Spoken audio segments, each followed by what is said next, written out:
Hi, welcome to the channel.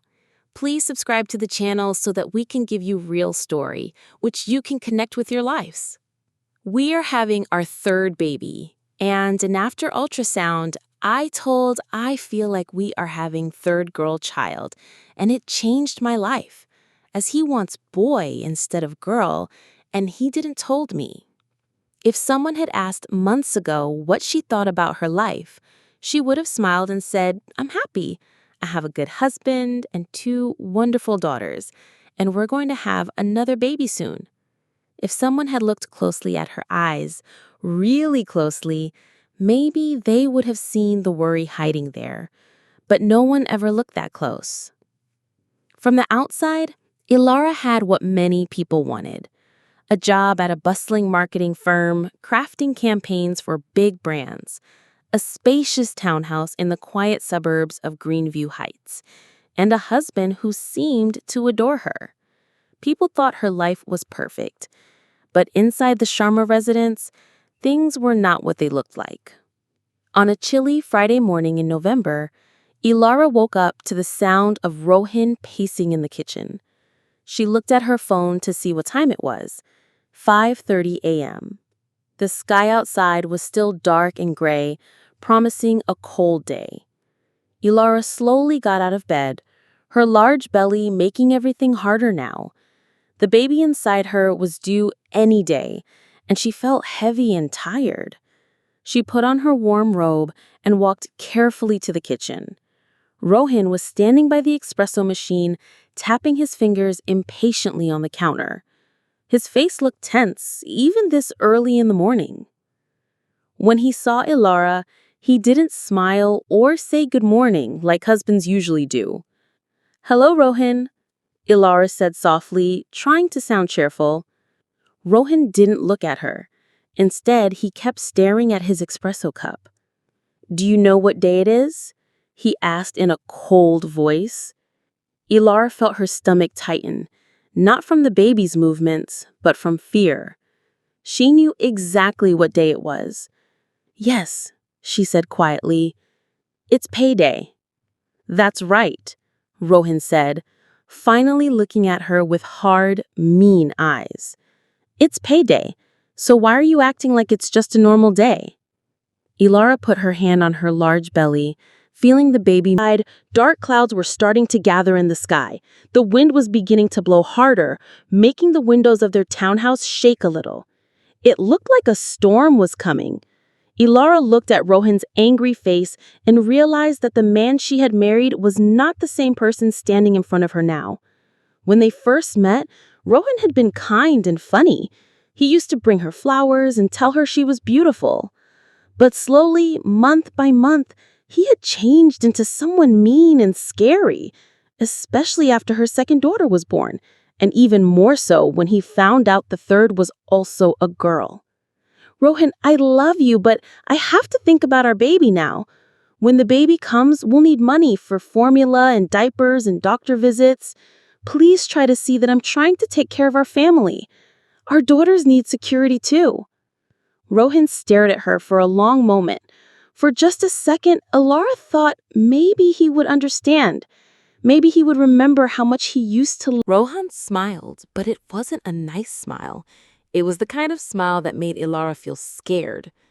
"I mean," Rohan said slowly, "if you won't share your money with your own husband, especially when I need to ensure a male heir, then maybe you should take your precious money and get out." The first drops of rain started hitting the window, tap, tap, tap, like someone knocking to come in. The storm was beginning, and Ilara could feel that her whole life was about to change forever. Ilara stared at Rohan, hoping she had heard him wrong. "Rohan, you can't be serious. Look at me." She pointed to her big belly. "I'm 9 months pregnant. The baby could come any day now. Where would I go? And what about our girls?" Rohan crossed his arms and looked at her like she was a stranger, not his wife, not the mother of his children. "That's not my problem anymore. If you won't act like a real wife and share your money with me, then you're not welcome in my house." "Your house?" Ilara said, her voice getting stronger even though she was scared. Rohan, we both live here. We both pay for this townhouse. And it's not just about the money. This is about our baby, our family. But Rohan didn't want to hear about the baby. Every time Ilara mentioned their unborn child, his face got angrier. It was like he had forgotten that in just a few days or weeks, they would be parents, and that he already had 2 daughters. His focus was singularly on the gender of this new arrival. I'm tired of hearing about the baby, Rohan shouted, his voice so loud that Hilara was sure the neighbors could hear. All you care about is that baby. What about me? What about what I want? A son. I want a son, Ilara, and you failed to give me one again. Ilara felt a sharp pain in her belly, not from the baby moving, but from stress. Her doctor had told her that getting upset was bad for the baby. She needed to stay calm. But how could she stay calm when her husband was acting like this, openly despising the gender of their unborn child? Rohan, please, Ilara said, putting both hands on her belly. Let's sit down and talk about this like grown-ups. We're going to be parents soon. We need to work together and not fight. And our daughters are still asleep. Rohan laughed, but it wasn't a happy laugh. It was mean and cold. Work together? You mean I should just let you keep all the money while I have nothing? While my family thinks I'm a failure because I can't send them the money they expect? While I can't provide the legacy I envision? What family? Ilara asked. She was starting to understand something she hadn't seen before. Rohan, are you still making those speculative investments? Is that where you need the money? Is this about your pride? About having a son to carry on your name and you're gambling our future on it? Rohan's face turned bright red. For a moment, he looked like a little boy who had been caught doing something wrong. But then his anger came back stronger than before. It's none of... Rohan smiled, but it wasn't a nice smile. It was a kind of smile that made Ilara feel scared. I mean, Rohan said slowly, if you won't share your money with your own husband, especially when I need to ensure a male heir, then maybe you should take your precious money and get out. The first drops of rain started hitting the window, tap, tap, tap, like someone knocking to come in. The storm was beginning, and Ilara could feel that her whole life was about to change forever.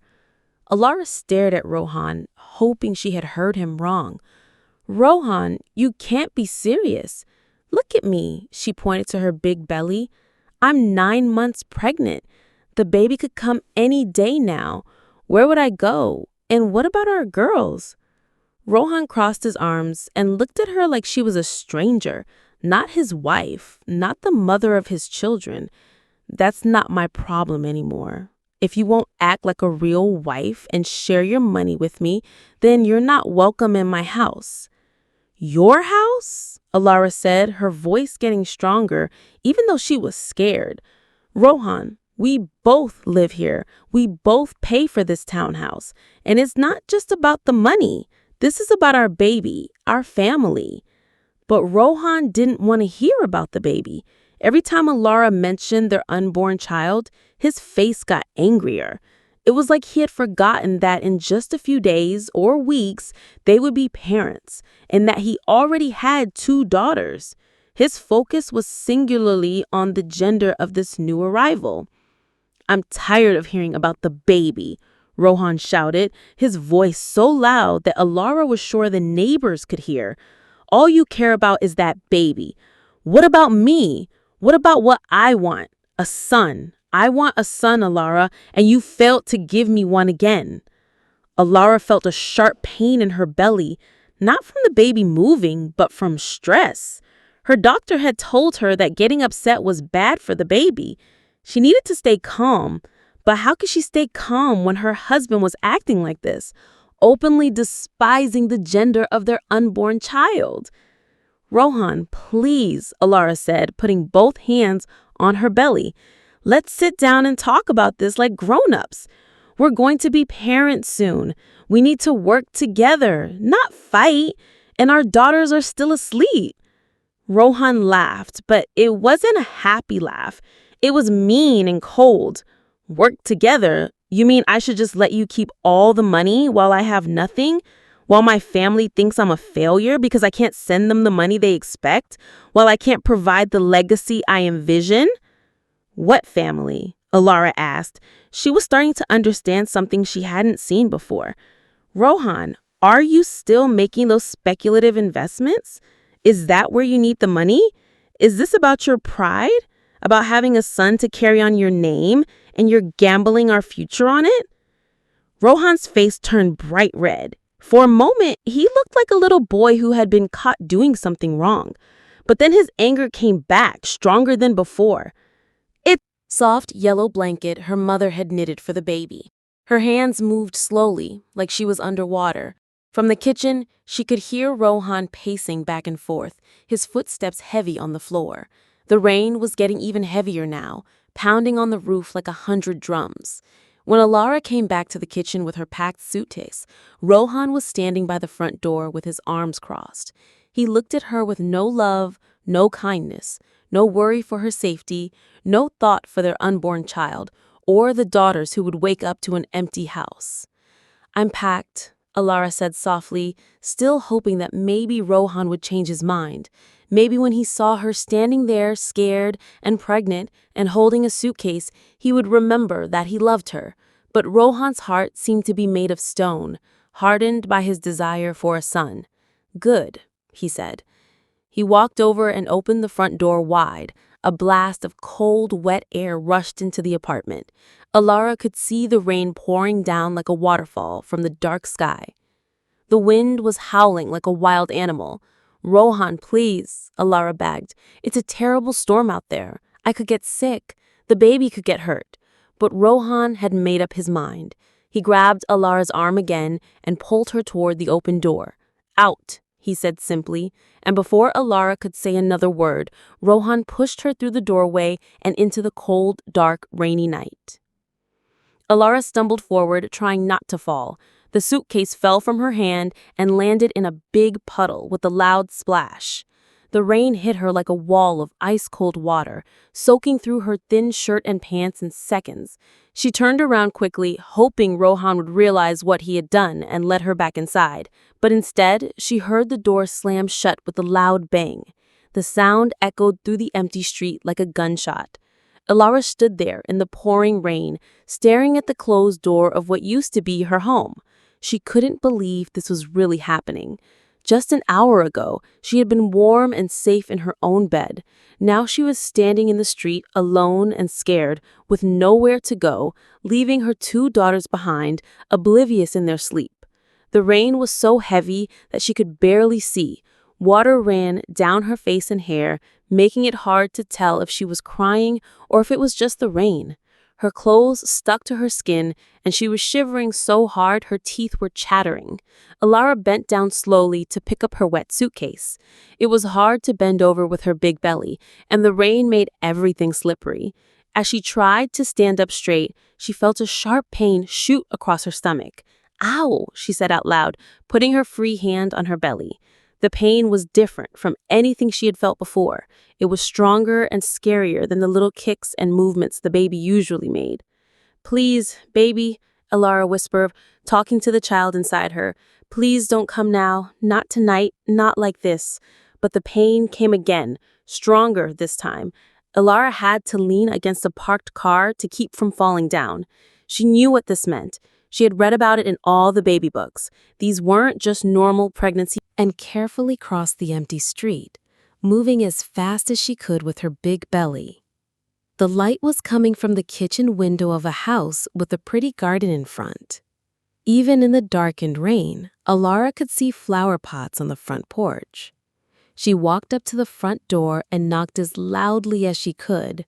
Her knuckles were so cold and wet that it hurt to knock, but she kept trying. "Please be home," Alara whispered. "Please help me." After what felt like forever, Alara heard footsteps inside the house. The porch light came on, making her squint after being in the dark for so long. The door opened just a crack, and Alara could see part of an older woman's face peeking out. "Who's there?" the woman asked in a worried voice. "What do you want?" Please, Alara said, her voice shaking from cold and fear. My name is Alara Sharma. I live down the street.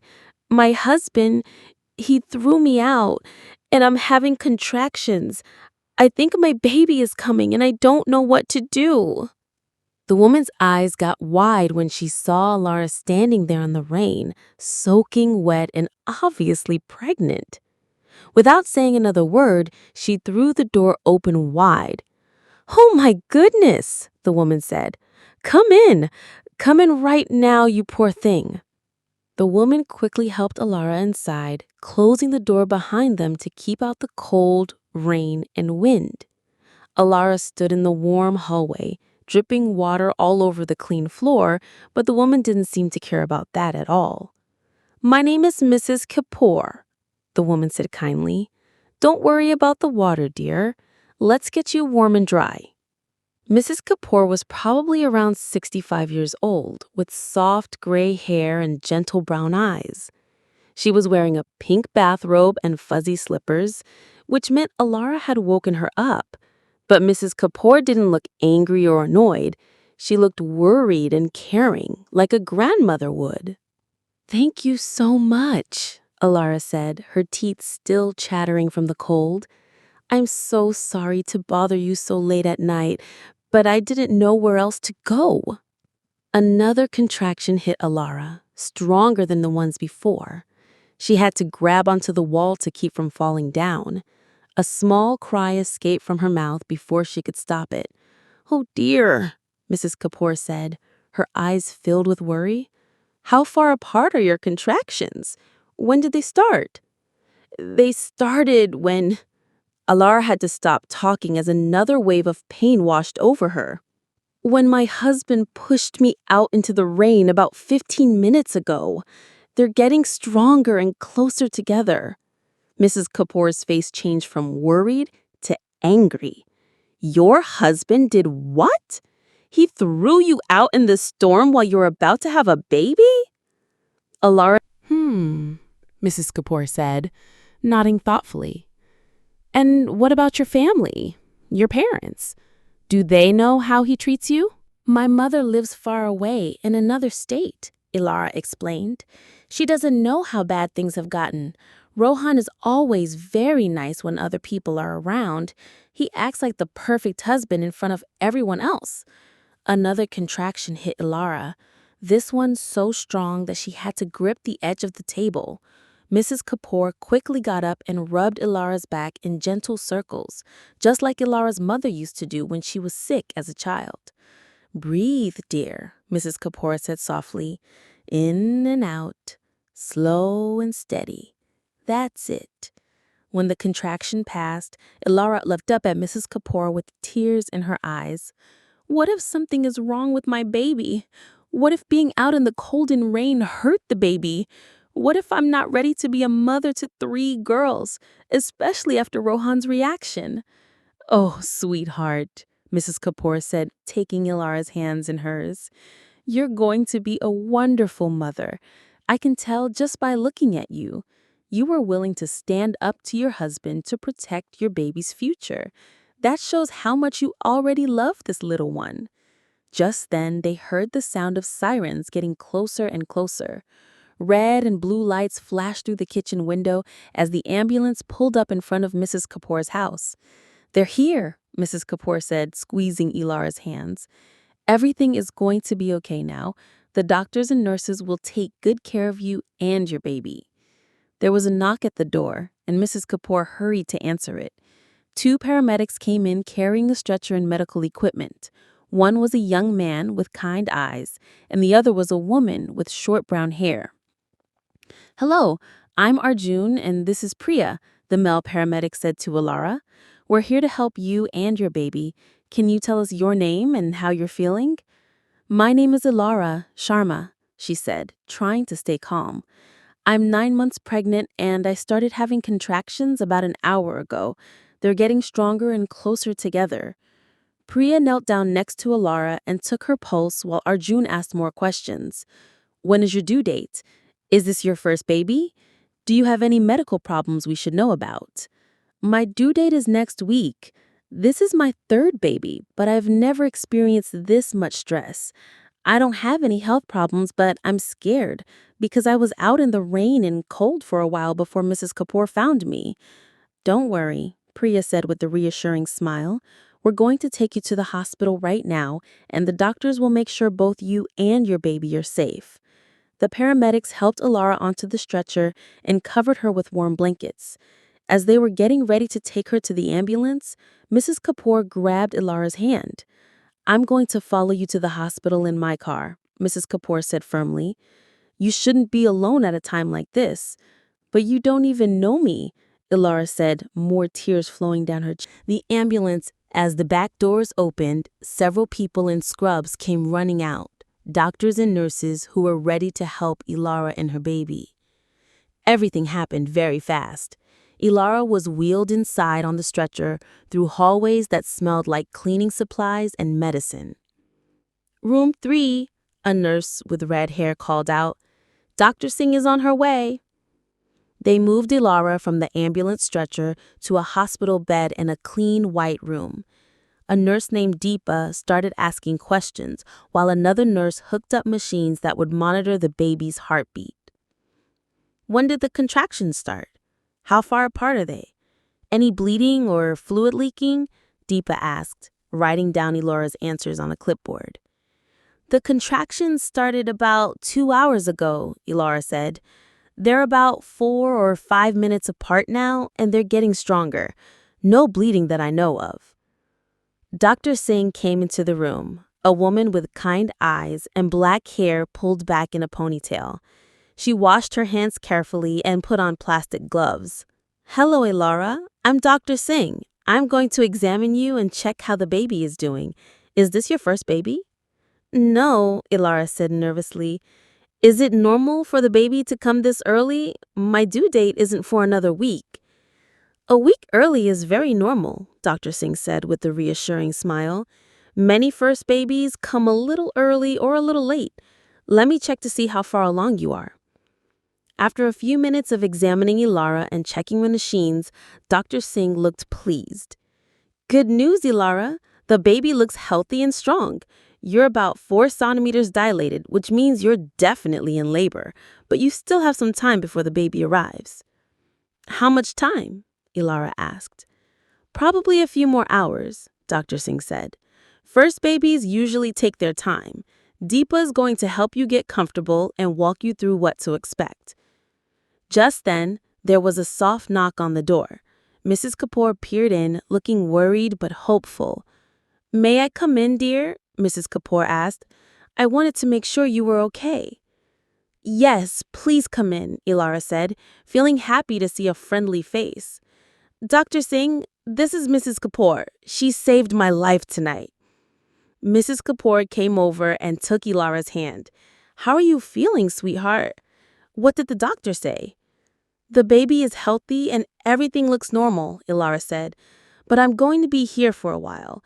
Mrs. Kapoor, you don't have to stay. It's very late and you should go home and get some sleep. Nonsense, Mrs. Kapoor said firmly. I'm not leaving you alone. I'll stay as long as you need me to. Dr. Singh smiled at both of them. But as the hours passed, there was no knock at the door. The storm outside got worse, with thunder that shook the windows and lightning that lit up the dark apartment. Rohan found himself looking toward the door every few minutes, waiting for the sound of Ilara's key in the lock. By midnight, Rohan was starting to feel a little worried. Not because he cared about Ilara, he told himself, but because he needed that money for his investments and his family. What if something happened to her before she could give him the money? Rohan tried calling Ilara's cell phone, but it went straight to voicemail. He remembered that her phone was probably in her purse, which was still sitting on their kitchen counter where she had left it when she came home from work. Stupid woman, Rohan muttered. How is she supposed to call me if she doesn't even have her phone? He tried to go to sleep, but every time he closed his eyes, he kept picturing Ilara out in the rain. Not because he was worried about her, Rohan told himself. He just wanted his money. But around 1 a.m., Rohan heard something that made his stomach feel funny. It was the sound of sirens, an ambulance racing through the neighborhood with its lights flashing. The sound got louder as it came closer, then quieter as it drove away. Rohan got up and looked out the window. The street was empty now, but he could see puddles everywhere reflecting the streetlights. He thought about Ilara, 9 months pregnant, walking around in this weather with nowhere to go. She's probably at her friend Priya's house, Rohan said to himself. Yeah, that's where she went. Priya will tell her to come home and apologize to me. But deep down, Rohan was starting to feel something he didn't want to admit. It was a tiny, worried feeling in his chest that kept getting bigger every time he heard thunder or saw lightning. At 3 a.m., Rohan couldn't stand it anymore. He put on his jacket and shoes and decided to walk around the neighborhood to look for Ilara. Not because he was sorry, he told himself, just because he needed to find her so she could give him the money. Rohan walked up and down the streets near their townhouse, getting soaked by the rain. He checked the all-night diner 3 blocks away. He looked in the laundromat. He even walked to the bus station to see if Ilara was trying to leave town. But Ilara was nowhere to be found. As Rohan walked back toward his townhouse, cold and wet and tired, he passed Mrs. Kapoor's house. He noticed that her car wasn't in the driveway, which was strange because Mrs. Kapoor was an old lady who never went anywhere at night. Rohan didn't think too much about it, though. He was too focused on his own problems. Back at the townhouse, Rohan tried calling Ilara's work friends, but it was too early in the morning and no one answered their phones. He made a pot of coffee and sat at the kitchen table, staring at Ilara's purse and wondering where she could be. As the sun started to come up, Rohan realized that he had been awake all night. He felt tired and grumpy, and his head hurt from worrying. He kept telling himself that this was all Ilara's fault. If she had just given him the money like a good wife should, none of this would have happened. But the worried feeling.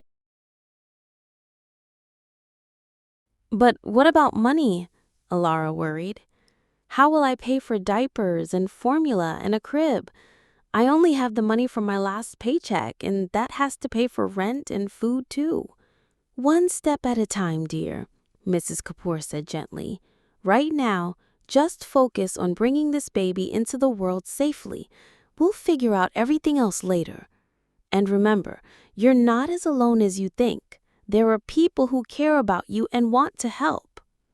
Dr. Singh came back into the room, checking the monitors and examining Ilara again. Great news, Ilara. You're fully dilated now. On your next contraction, I want you to start pushing. Ilara felt scared and excited at the same time. This was really happening. After months of waiting and wondering, she was finally going to meet her baby. I can't do this, Ilara said, suddenly feeling overwhelmed. I'm too scared. What if something goes wrong? You can do this, Mrs. Kapoor said firmly but kindly. You're the strongest young woman I've ever met. Look at everything you've been through in the last few hours. If you can survive that, you can do anything. Dr. Singh positioned herself at the foot of the bed. Ilara, women have been having babies for thousands of years. Your body knows what to do. Just listen to what I tell you and push when I say push. The next contraction started building, stronger than any of the others. Okay, Ilara, Dr. Singh said. Take a deep breath and push as hard as you can.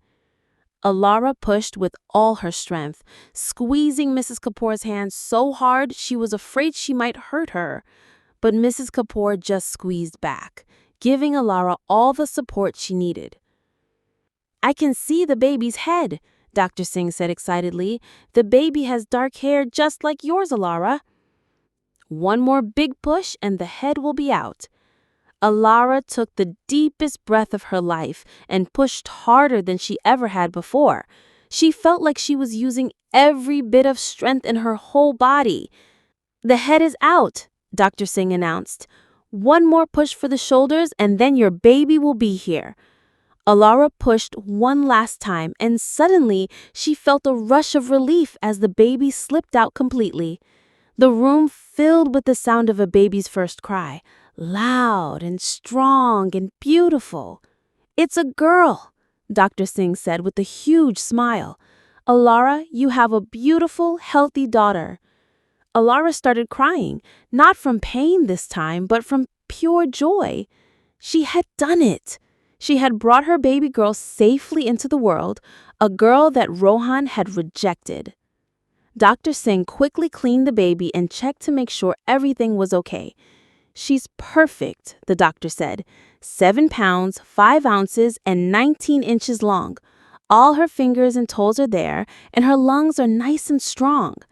The nurses wrapped the baby in a soft pink blanket and gently placed her on Alara's chest. Alara looked down at her daughter's tiny face and felt her heart fill up with more love than she had ever felt in her entire life.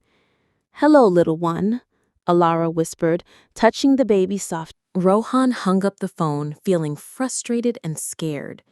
He had already called City General Hospital, St. Mary's Hospital, and Children's Hospital. Now he was calling Lotus General. "Please," Rohan said when someone answered, "my wife is missing and she's about to have a baby. Her name is Alara Sharma. Can you please just tell me if she's there?" There was a pause on the other end of the line. "Sir, I understand you're worried, but I need to follow our rules. If you come to the hospital with identification, we might be able to help you." Rohan slammed the phone down and grabbed his car keys. He would have to go to each hospital himself and look for Alara. As he was leaving the townhouse, he ran into Mr. Chopra, another neighbor who lived upstairs. "Hey, Rohan," Mr. Chopra said, but his voice wasn't friendly like it usually was. "I heard about what happened last night." "What are you talking about?" Rohan asked, even though he already knew. "I'm talking about you throwing your pregnant wife out in the storm," Mr. Chopra said, crossing his arms. "What kind of man does that, Rohan? What kind of husband treats his family that way, especially with 2 young girls already and another on the way?" Rohan felt his face getting red with embarrassment and anger. "You don't know anything about my marriage. Alara and I just had a little fight. It's none of your business." "A little fight?" Mr. Chopra shook his head. "Rohan, I saw her walking down the street in the rain, crying and holding her belly. She looked scared and hurt. That wasn't just a little fight. And for what? Because she's having another daughter?" "She'll come back," Rohan said, but his voice didn't sound as confident as he wanted it to. "She just needs to cool off and think about what she did wrong." Mr. Chopra looked at Rohan like he couldn't believe what he was hearing. "What she did wrong? Rohan, she's your wife, and she's carrying your child. Her job is not to give you all her money. Her job is not to give you a son. Her job is not to take care of you like you're a child yourself." Rohan didn't want to hear anymore. He pushed past Mr. Chopra and got into his car, driving away as fast as he could. His first stop was City General Hospital. Rohan parked and ran into the emergency room, looking around frantically for any sign of Alara. "Excuse me," he said to the woman at the front desk. "I'm looking for my wife. Her name is Alara Sharma. She might have been brought here last night." The woman typed on her computer. "I don't see anyone by that name in our system. Are you sure she came to this hospital?" Rohan felt his heart sink. Maybe Alara wasn't at a hospital at all.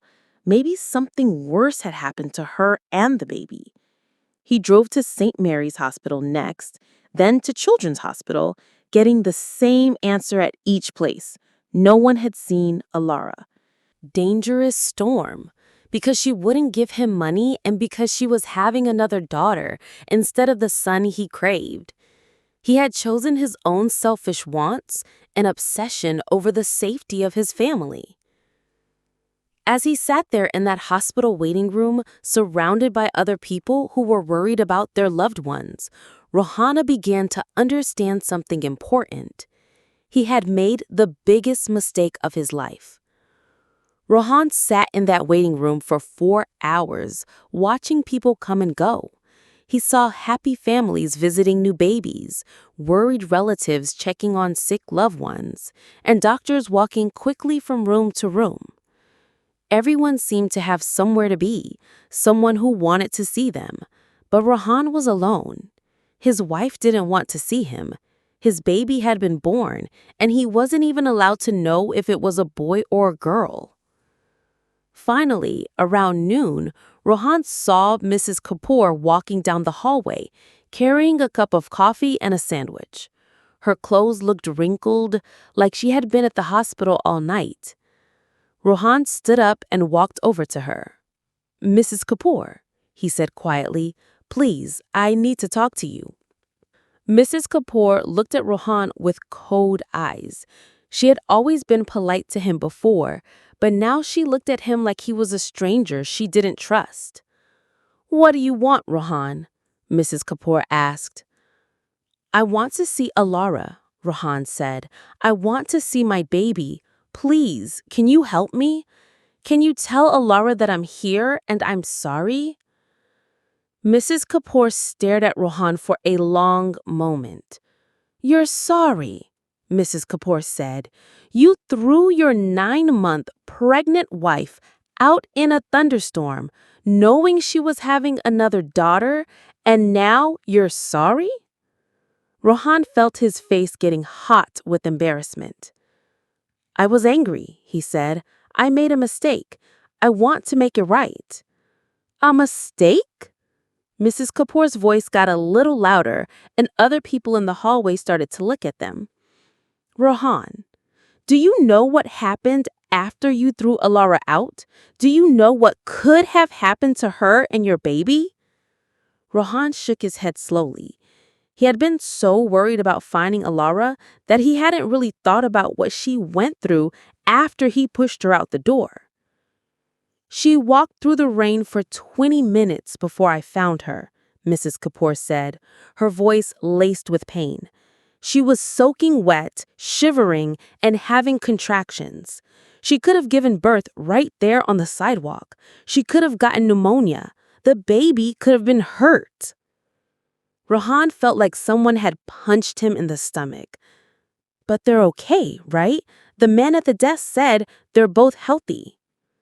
"They're healthy because of luck and because Mrs. Kapoor led Rohan down the hallway to Ilara's room. Outside the door, she stopped and turned to face him. "Before we go in," Mrs. Kapoor said, "I want you to know something. Ilara gave birth to a beautiful, healthy baby girl at 5:30 this morning. The baby weighs 7 pounds and 5 ounces, and her name is Hope." Rohan felt his eyes fill with tears. "You had a daughter, a little girl named Hope." "She named the baby without me," Rohan said quietly, feeling sad and left out. "Yes, she did," Mrs. Kapoor said, "because you weren't there when your daughter was born. You were at home, sleeping in your warm, dry bed while Ilara was in labor, alone in a storm you put her in." Rohan felt ashamed again. Mrs. Kapoor was right. While the most important moment of his family's life was happening, he had been at home feeling sorry for himself. Mrs. Kapoor opened the door to Ilara's room, and Rohan got his first look at his wife since he had pushed her out into the rain. Ilara was sitting up in the hospital bed, wearing a soft blue gown. She looked tired but peaceful. In her arms, wrapped in a pink blanket, was the tiniest, most perfect baby Rohan had ever seen. "Hello, Rohan," Ilara said quietly. Her voice was calm, but Rohan could see in her eyes that she was still hurt and angry. Rohan stood in the doorway, not knowing what to say. He had practiced an apology in his head while he was waiting, but now that he was looking at Ilara and their baby daughter, all the words seemed too small. "Ilara," Rohan said finally, his voice shaking, "I'm so sorry. I'm sorry for everything." Ilara looked at Rohan standing in the doorway.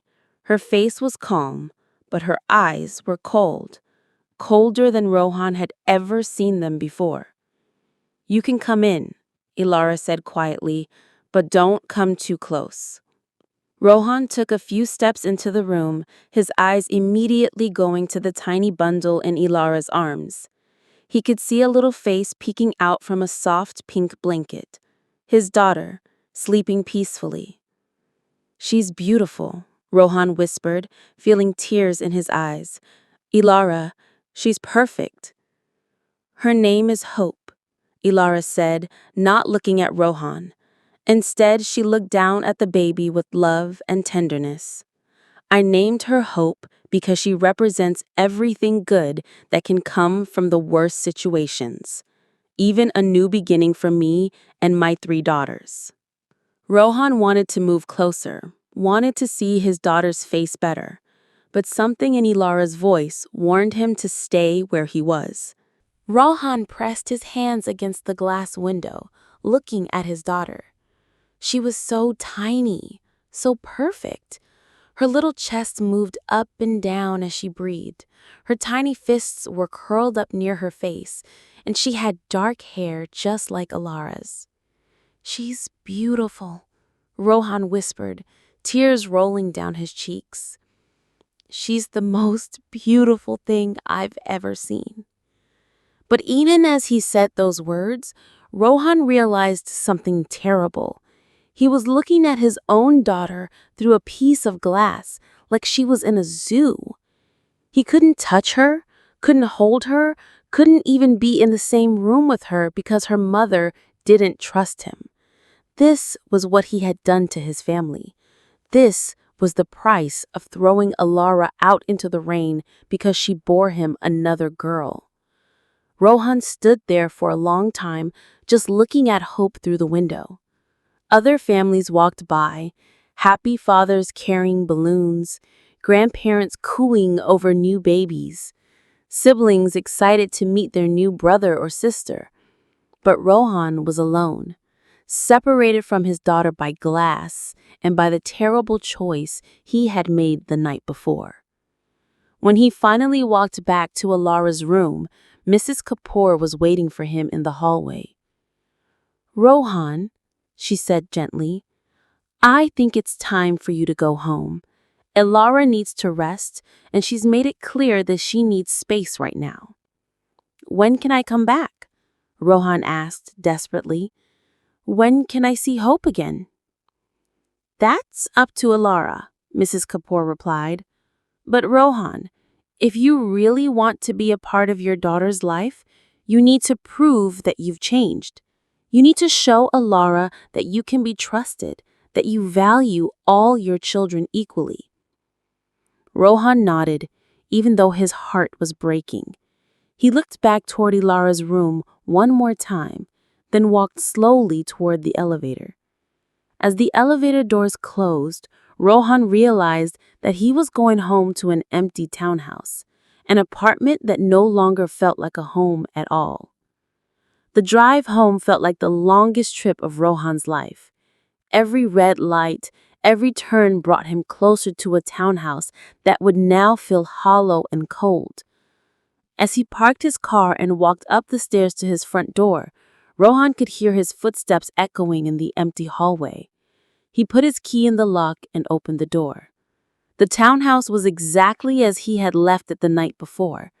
Ilara's purse still sitting on the kitchen counter, her coffee mug still in the sink, the pillow on their bed still dented where her head had rested. But now, everything looked different. Now it all looked like evidence of what he had lost. Rohan sat down heavily on the couch and put his head in his hands. The silence in the apartment was so loud it hurt his ears. No sound of Ilara moving around, no gentle humming as she folded baby clothes, no excited talk about what their life would be like when the new baby came or how their older 2 daughters were doing. Just silence. That night, Rohan lay in bed staring at the ceiling. Every time he closed his eyes, he heard the sound of rain hitting the windows. Mrs. Kapoor paused at the door. That's up to Ilara, she said quietly. And Rohan, if you really love your daughter, you'll give Ilara the space she needs right now. Then Mrs. Kapoor was gone, taking the last pieces of Ilara with her. Rohan was truly alone. Days turned into weeks, and Rohan's life became a gray, empty routine. He would wake up in the morning, and for just a few seconds, he would forget what had happened. Then reality would crash over him like a cold wave. Ilara was gone. Hope was gone. His two older daughters were with Ilara, and it was all his fault. Rohan tried calling Ilara's work friends to ask about her, but they all said the same thing. Ilara doesn't want to talk to you, Rohan. Please leave her alone. He drove by the hospital several times, hoping to catch a glimpse of Ilara and Hope, but he never saw them. He even went to Ilara's favorite coffee shop and the grocery store where she always shopped, but it was like she had disappeared completely. The neighbors on his street treated Rohan differently now. They had all heard about what happened that stormy night, and they looked at him with cold, disapproving eyes. Mr. and Mrs. Gupta no longer said hello when they saw him. Mr. Chopra avoided him completely. Even the mail carrier seemed to judge him when he delivered the daily pile of bills. Rohan tried to go back to his old life, meeting his friends at the bar, playing poker, pretending everything was normal. But it wasn't the same. Every time someone told a joke, Rohan found himself thinking about Hope's tiny face and the faces of his older daughters. Every time someone complained about their wife, Rohan wanted to tell them to go home and apologize before it was too late. "What's wrong with you lately?" Akash asked one night after Rohan had folded his cards and sat quietly for an hour. "You're acting weird, man.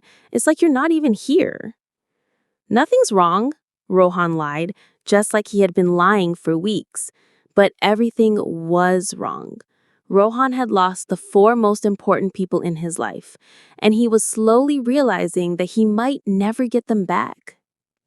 One evening, about 3 weeks after Hope was born, Rohan was sitting alone in his townhouse when there was a knock at the door.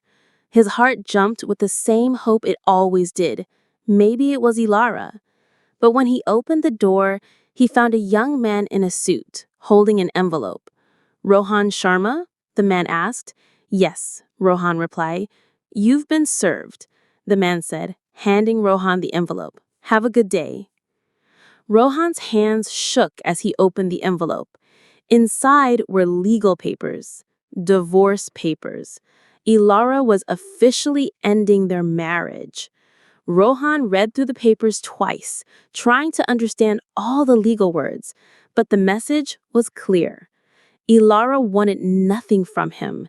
She wasn't asking for money or the apartment or any of their shared things. She just wanted to be free from him.